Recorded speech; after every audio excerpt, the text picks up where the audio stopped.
Hey friend, I'm so delighted you've joined us across your Christian television network, or maybe you're even watching us on a digital media platform. I want to encourage you to like it, share it, tell your in-laws, tell your outlaws, because boy, I have a tremendous guest.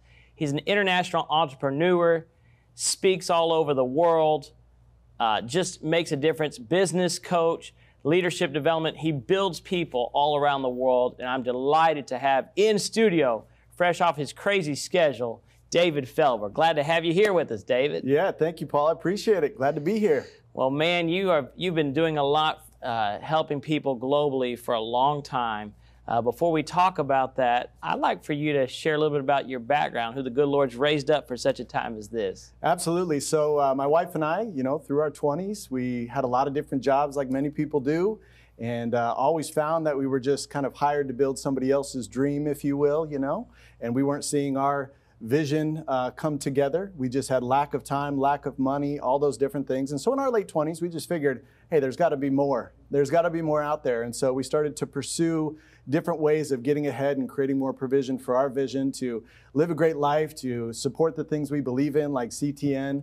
And so we connected with some great people, actually had some doors open for us through some connections with our parents. My parents were successful in business, and so got back around Dad, started talking about life and business, and made a decision to get into business for ourselves in our late 20s. And through plugging into great coaching and mentorship and great people that were not just great in who they were, but their values, of course, are important, but also great in results, and started to change the way we thought, change the way we made money. And from that, we're able to step away from our jobs in our early 30s and become full-time entrepreneurs for over 15 years now, and have the privilege of just doing a lot of teaching and speaking and really paying it forward.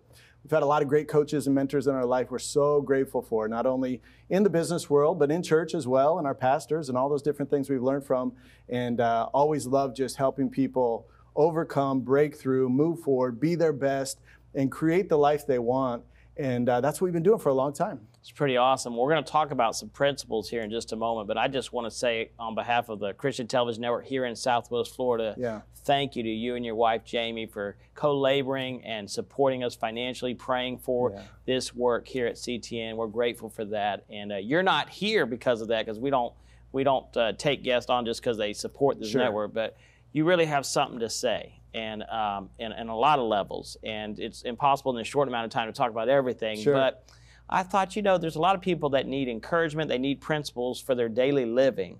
And one of the things is, as a business coach and in ministry, you can see there's different dynamics that people walk through. One of the things that I've observed is simply time management. Talk about that, because life throws so many things at us. Expound a little bit on time management, if you would, David. Yeah, absolutely. Well, we all have 24 hours in a day, right? 24 hours in a day is 168 hours in a week. Usually we sell 40 hours a week to our job for the paycheck to take care of ourselves, and then we're left with 128 hours in a week. Well, we got to do something great with that 128. That's what I always teach people. Some people say, there's not enough time, there's not enough time. I want to be more successful. I want to do these things. I just don't have enough time. I'm busy. It's work, it's life, it's kids, it's drama, it's whatever, right? And what we encourage people to do is kind of start with their net hours in a day and really do a time budget. And a lot of people don't struggle, they do struggle with making the most of their time, not because they don't have time, they don't know how to budget their time. And I didn't know how to do that. And a time budget is very similar to a financial budget. A financial budget is simple breakdown. You start with your net income, how much do you make in a month? Minus your fixed expenses, minus your variable expenses, minus your debt, leaves you with a positive or negative cash flow. And then how do you free up cash? Well, you make adjustments in your budget, stop spending money on the money wasters, free up that money to invest in more important things. Well, it works the exact same way with your time. You have 24 hours in a day, minus your fixed time spent. What's that? That's job, that's family obligations, that's church obligations, minus your variable time spent. A lot of times people don't realize how much time is wasted in those things they choose to do, that they don't have to do, that they want to do, that aren't necessary to do, and the time just goes, right? And then we have time debt, just things we're spending time on, getting good at stuff that doesn't even matter, right? And so you look at it and go, oh gosh, I don't have enough time. Well, then you have to do a time budget, make adjustments.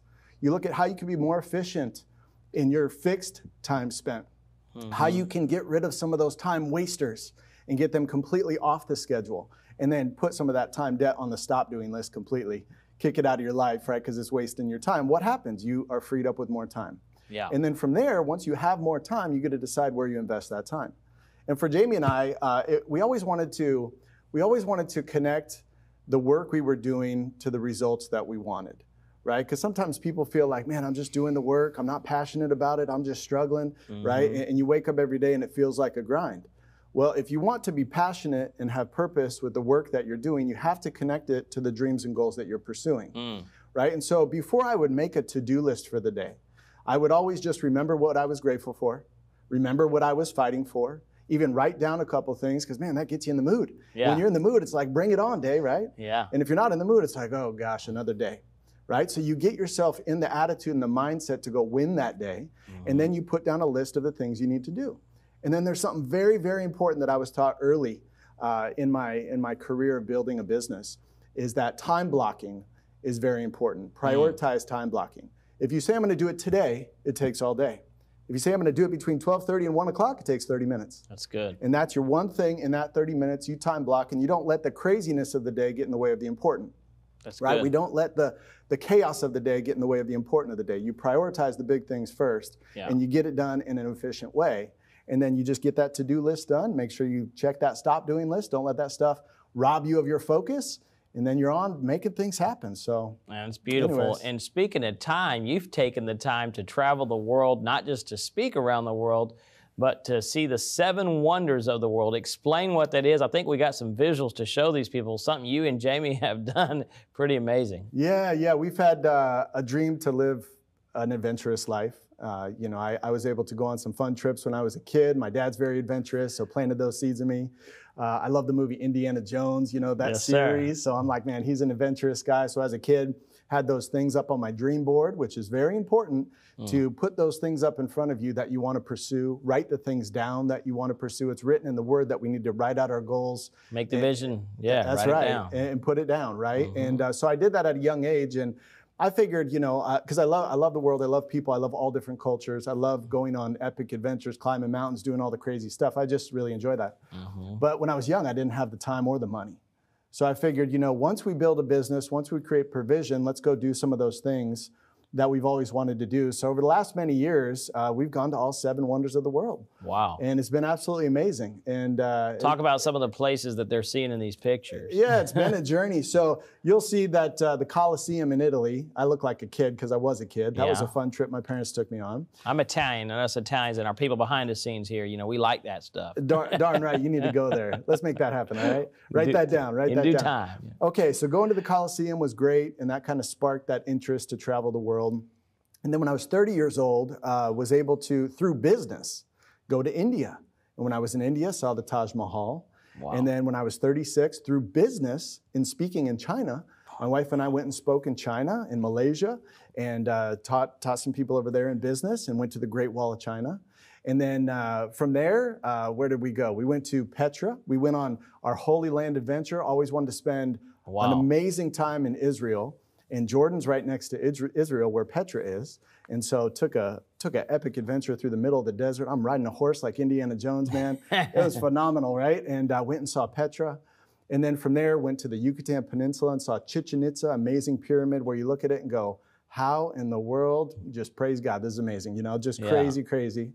And then from there, we went to Christ the Redeemer in Rio. Wow. Big Jesus, amen. And it was right from our hotel right there on the coast in Rio. We looked up and there's Big Jesus over the city, just what an amazing thing. Went to the top of that mountain, saw that, amazing wonder of the world. And then we just got back. We just got back from Machu Picchu in Peru, which my wife and I both came back a week ago, and we said that was not a vacation. That was an adventure, right? And there was many struggles to get to the top of that mountain, but we would not be denied. We wrote the goal down, we had the action plan, and we made it happen. So what a blessing. And that's awesome. we've been able to travel to other places around the world, and we feel like we're just getting started. David, what has been some of the takeaways? I mean, there's so many experiences when you do something like that you feel you and your wife have learned when you do something like this, the 7 wonders, accomplishing the 7 wonders of the world. That's incredible. What has been some takeaways that stick out to you? Yeah, well, when it comes to life lessons, you have to be You have to plan your work and work your plan, right? The first step is to write down what you want to do. Then you have to get prepared. Most people aren't performing at their potential, they're performing at their level of preparation. Most people don't take the time to get prepared to do things well, so they don't perform well, right? And so you get the dream on paper, start getting organized, start planning, make sure you have the time, the money, everything locked in. But then you have to be adaptable. Like anything in life, you have to be flexible and adaptable. You have to be a solution seeker because stuff comes up. Good. On this trip to Peru, a 3-hour layover turned into 3 days stuck at an airport we didn't want to be in. So what do? We adapt, we adjusted, we changed our flights, we changed our trip, but we would not be denied. We were going to get it done all the way to the end. And those are some of the life lessons when it comes to traveling around the world. International travel is wild. Stuff always happens. But as long as you have a good attitude about it, you're flexible, don't let it ruin your day, you'll find solutions. That's incredible. Talk about how fear or procrastination or both can hinder people from seeing their goals and accomplishing the dreams that they want to live out even. Yeah, fear is an interesting thing, isn't it? Yeah. I always talk about fear being false evidence appearing real. And the other thing about fear that's very interesting is it's a very selfish emotion. And sometimes people don't like to hear that because people have fear. I have fear, everybody has fear. But it's selfish because when you have that strong emotion, it's all about you. It's 100% about how you feel. It's inward focused. And the way we've been able to break through all the fear of getting out there doing what we're doing, speaking in front of people, is that we don't do this for us, we do it for them. I don't want anything from somebody, I want something great for somebody. And so my intentions are to serve and make a difference for others. So it's not about me. So if it's not about me, there's no fear of rejection. Because if somebody's not interested in what I'm sharing, it's just where they're at, and that's fine. If they don't want to receive it, no problem. Because it was never about me, right? And so once you get your eyes off yourself and you care more about others and care less about how you feel, you're able to overcome those emotions of fear. But the idea of fear is a liar. Fear is of the enemy, right? That's right. And we shouldn't have a spirit of fear. We need to have a clear mind in what we're doing. But the emotion is real, and you feel it, right? And it can be strong sometimes. Sure. And so, when you're looking to do something, and you're looking to overcome, and you're looking to break through, a big part of not procrastinating is just putting it on that to-do list. Putting it on the to-do list and creating an action plan. Because if you don't, what happens? Fear leads to overthinking. Overthinking is creating problems that don't exist. Overthinking creates more unrealistic fear, and the crazy cycle begins. And so get out of your own head, right? Care more about others, get out of your own head, and put it on paper, get an action plan, and action is always the key. That's how you break through, man. That's how you break through. Action, action, action. Do it now, do it now, do it now. If you're afraid to fly, go fly. Yeah. If you do the uncomfortable enough, it will become comfortable. I love that. I'm reminded of, I think it's Dale Carnegie said, vision without action is only a dream. That's right. And I know that's one of the core values of our network here is to be people of action. That's and right. You're definitely living that out, you and your wife. And expound a little bit more on the importance of taking action. Because once you overcome fear, sometimes we have all these ideas, but we don't act on those ideas. Yeah, absolutely. And so I always, when I was younger and I was kind of getting out of my own way, because I figured life is hard enough, I should probably not be part of the problem. Yeah. You know what I mean? It's like, I should probably not be getting in my own way so much. I used to wear a bracelet that said, make it happen and make a difference. And that was a great reminder that, what time is it? Oh, it's time to make it happen. It's time. What time? Now's the time. Right? And that just got me out of my head that there's no need to delay. Like, you want to be appropriate, in your timing of things, have wisdom in your timing of things. But the do it now concept was a breakthrough for me. Do it now, don't delay. Now's the time, make it happen. And that's a big part of it. So hopefully that helps people. What time is it? It's time to make it happen, That's Paul. Awesome, that's awesome. Talk about some other principles that help empower others that when you're out there, it's impossible, for them to hear everything that you go out and speak, but they can connect with your email address there on the screen if they want to learn more. If they want to have you come speak for that matter, maybe they'll come out and come speak around some of your crazy scheduling that you do. But talk about some other principles that are, if you will, hallmarks or guidance principles that help people to live out every day. Yeah, absolutely. You know what?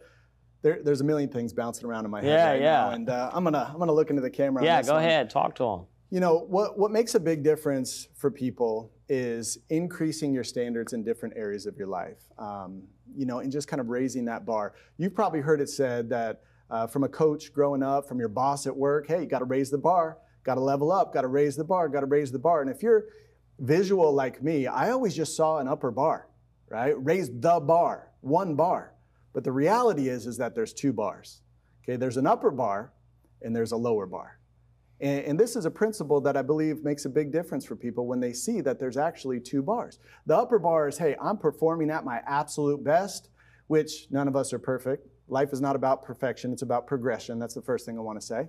But you look at this, 10 out of 10. I am just rocking it. Try and stop me. I'm doing amazing. Very few of us are operating at 10 out of 10 of our potential, right? But then there's another bar, let's call it 0 out of 10. I'm not even trying. Now, this could be all different areas of your life. This might be your faith walk. This might be your relationship with your spouse. This might be your effort in your business or at your job, right? And you look at the upper bar and you look at the lower bar, and that's kind of your window of operation. And when the upper bar and the lower bar are too far apart, you have great days, then you have horrible days. Then you have great days, and you have horrible days. Then you have great days, and you have horrible days. And when the gap is too big, it's chaotic. Boom, boom, boom, boom, boom. And so the question is when you look at raising the bar, what's the most impactful bar to raise? Just do more, more, more, more, more? No, increase your standards. Raise that lower bar so that you don't operate in this chaotic state in any area of your life, but you operate right here. That just looks cool, right? You operate right between excellence and not getting anywhere close to 0, maybe a 5 out of 10. And what you can do is you can correct sooner. The question is if you find yourself at a 0 out of 10 sometimes, why are you letting things get so bad before you correct? You know, in your relationship, why are you letting things get so rough before you apologize? Why are you not doing what you did to make that great impression to get your spouse to say yes, right? Why have you let it go back down to 0? Keep it up between 5 and 10. And when you feel yourself dipping down, correct sooner. When you feel yourself dipping down, correct sooner. So that was a breakthrough for us. Looking at where your lower bar is and increasing those standards, having a new rock bottom in your life, operating at a higher level of potential. So hopefully that makes sense. Little nugget of wisdom on raising the bar. I like it. I like it. Talk about, if you will, David, you know, some people say, well, I'm a marketplace leader, but I don't know if I'm supposed to be in ministry.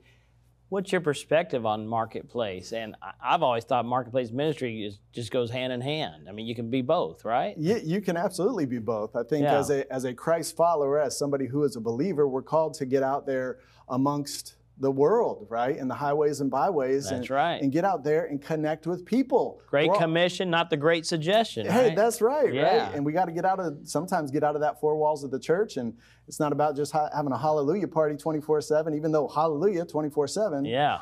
Some of us are called to the marketplace. And not only to go out and make an impact with people that don't find themselves in church, because there's a lot more people out in the world than people that are spending their time as believers living that out, but also to go build, create prosperity and create abundance in your life and overflow so you can turn around and take those blessings from God and point it right back to what you believe in.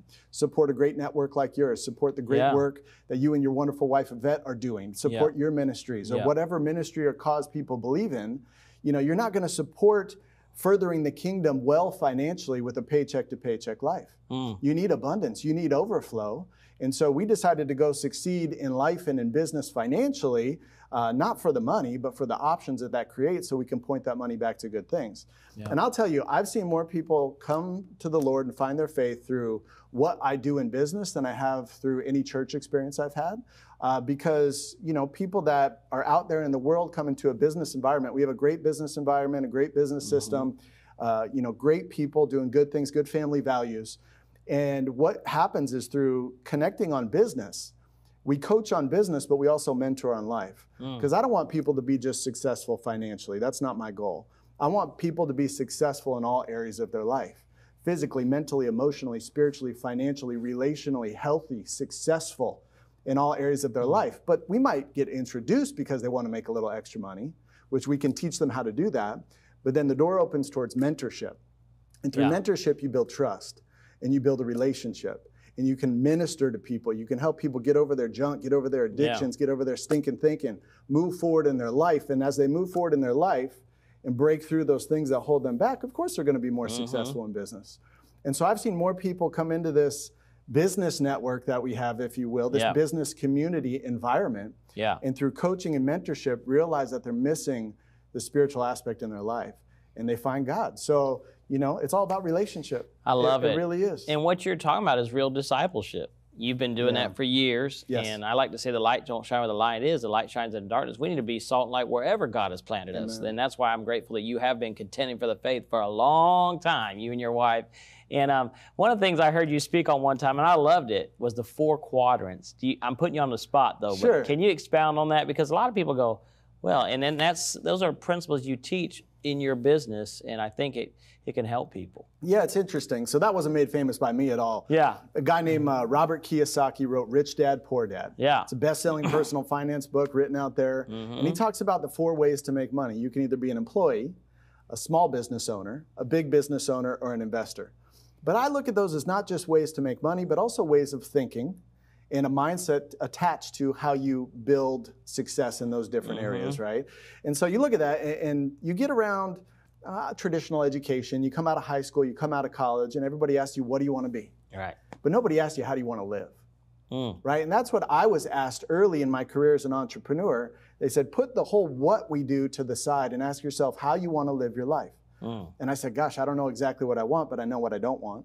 I don't want to be paycheck to paycheck. I don't want to struggle financially. I don't want to say no to my wife. I don't want to say no to my church. I don't want to not have the resources to give and live the life that I want. And I knew for me, living this paycheck to paycheck life in the job world, or the E quadrant, was limited because, you know, you're defined by the title of your position. You're hired at this level, and they can only pay you so much because they, you know, the employer can't lose money. And so there's just limits. You're putting in hours for dollars, trading hours for dollars. And I figured, gosh, I don't want to do it in traditional small business either, because I'm just, as a small business owner, you might own a business, but the business owns you. You know, it's high cost, high risk, a lot of competition, you know, many times a lot of struggle there. And you bought yourself a job working for yourself. Gosh, I got to figure out how I can get over to the left side of the quadrant where you can build an ongoing income and a bigger result through building a big business. Now, traditional big business, as you know, they started small. Right? And then that business owner said, hey, I want to scale my business. I want to grow my business so I can increase my income. And so they start hiring employees to work for their company, and they can move from small business to big business where they've built a wealth producing asset. Now, the key to building a big business is, you know, duplicating the hours that go into your company, but also having a good system. You know, that's why that franchise model of, you know, a Subway franchise or McDonald's franchise is so popular, because it has a proven system. It has a proven system where you can, it's plug and play. You come in, you don't got to invent it, you figure it out. Now, it costs a lot of money to buy a franchise like that. And you just bought yourself a job flipping burgers or making sandwiches, but the system is very attractive, isn't it? Right? Because you don't have to figure it out on your own. And then eventually, hopefully, people can make it to the investment quadrant, you know, where they have piled up millions of dollars and they're living off that investment income. But the problem there is you got to have the money and you got to know how to let it work for you. So most people, about 95% of people in this country, are on this side of the quadrant, trading hours for dollars, hoping they can pile up enough money by their 60s or 70s to make it work and be taken care of. But 98% of Americans aren't piling up the millions necessary to be able to fully step away from their jobs and not downgrade their lifestyles, right? And so that's just the reality of it. So what people need to ask themselves is not, what do you want to do, but how do you want to live your life? How do you want to live your life? Think about that. And what's going to lead you to that result? I just knew that our best life of abundance and choices and giving to, you know, the kingdom and everything else we wanted to do wasn't available in the paycheck to paycheck side. We had to figure out how to get over here. Thankfully, we connected with some great people that have figured it out. And because I was teachable and coachable and said, hey, help me. Hey, I need help. Teach me. We were able to move in business from small business to scale a big business. Thankfully, what we do, I love, because it's just true equal opportunity, you know, and anybody, doesn't matter your background, doesn't matter if you went to Yale or you just got out of jail. It doesn't matter, because your past doesn't define you. Come on. Your past does not define you. Talk to them. If you're in Christ, your future is unwritten. That's right. You are new. You're a new creation. And so it's amazing what you can do when you're surrounded by good people that think different and are willing to teach you how to build success. So we made it over to, just in a couple years, over to this side of the quadrant, created that ongoing income, which allowed us to be financially independent and start to, you know, live a better life. And what I appreciate is both of you and your wife are funnels. You know, there's an old saying, if God can get it through you, he'll get it to you. Yeah, amen. And that's something you're doing, is you're helping others and you're teaching others how to be fruitful in endeavors, and no matter what background, as you said, to make a difference. So I just want to encourage you, if you want to connect with David and Jamie, there's an email address right there, and you can write to them, say, hey, I watched you on CTN. Let them know where you watched, and maybe you're looking at other options in your life. And I thought, you know, people want to be fruitful in their endeavors, and sometimes they're at a crossroad. They're saying, Lord, what do I do? And I know that you could be one of those vehicles that they can explore to see if it's something they want to do. Sure, happy to talk to anybody. Yeah, this has been a blessing to us, and so have you, Paul. You and Yvette, you guys are awesome, man. Thank you. You didn't come on this show, didn't expect me to say all this, but I just wanted people to know that wherever they find themselves in their journey of life, that He knows the plans He has for them. Amen. They are thoughts of peace and not evil, to give you an expected end, a hope and a future. And you're giving hope to people all over the world. It's amazing. And any parting words you want to add as we get ready to wrap it up, David? Yeah, just words of gratitude. We thank God for everything good in our life. Amen. We thank you and your wonderful wife for what you do in ministry. Thank you. Love what this station does all around the country and around the world. It's just absolutely awesome. And grateful to the people that have sown into us. Grateful to my family. Yeah. Grateful to our coaches and mentors. And we've learned so much, and we're still on that journey. We all are. Every day we wake up and we're just competing with who we were yesterday. It's about progression, never about perfection, and just trying to live good, do good, and be good, and help other people do the same. So that's awesome, man. Well, you're definitely doing it and making a big difference around the world. I thank God that you're in the marketplace. You know your lane, so to speak. Amen. Yet you are ministering to the masses, and quite frankly, ministering to people that they may not walk into the doors of a church, but they're sure coming to hear you speak and your wife speak, and they're finding the truth of the gospel ultimately by your example. You may not have to say anything, but by your example, by your leadership. And I think that more than anything else, that's what they see when they meet David and Jamie, as wonderful leaders that are making a difference in people's lives. So I just say, I appreciate that. I'm grateful for your leadership. Thanks. And I'm grateful for you, friend, that are watching, that continue to contend for the faith in their sphere of influence, wherever God has planted you. Continue to be salt and light. Make that difference, just as David and Jamie are doing. And it doesn't matter where you're on the train track. Be faithful. God's got your back. Until next week, same time, same place. Stand up and be counted. We'll see you soon across your Christian television network. God bless you.